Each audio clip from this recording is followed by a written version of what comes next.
রাজধানীর গাবতলীতে ইউরোপিয়ান ইউনিভার্সিটির সামনে শাহী মসজিদ বস্তিতে আগুন লাগার ঘটনা ঘটেছে। বুধবার দিবাগত রাত 3:30টায় এ আগুন লাগে।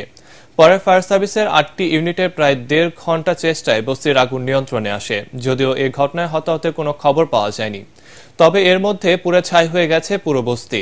পাশে থাকা বাস স্ট্যান্ডে রোজেইনা পরিবহনের 2টি বাসও পুড়ে যায়। এমন অগ্নিকাণ্ডের কারণ এখনো নিশ্চিত নয় জানিয়ে ফায়ার সার্ভিসের উপপরিচালক মোহাম্মদ সালেহ উদ্দিন বলেন, আগুনের সূত্রপাত ও ক্ষয়ক্ষতির বিষয়ে তাৎক্ষণিক কোনো তথ্য পাওয়া যায়নি।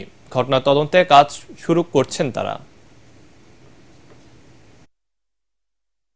আমরা আগুন পেয়েছি ফুললি ডেভেলপ স্টেজেই।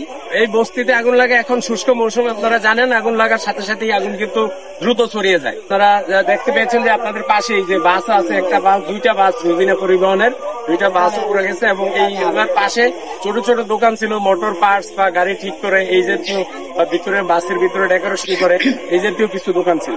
আর এখনো পর্যন্ত আমরা আহত বা নিহতের কোনো মেসেজ পাই নাই। আমাদের কাজ চলছে, কাজ শেষে আমরা আসলে সার্চ করলে বলতে পারবো যে আরো কোনো আহত নিহত বা অন্য কোনো সমস্যা আছে কি।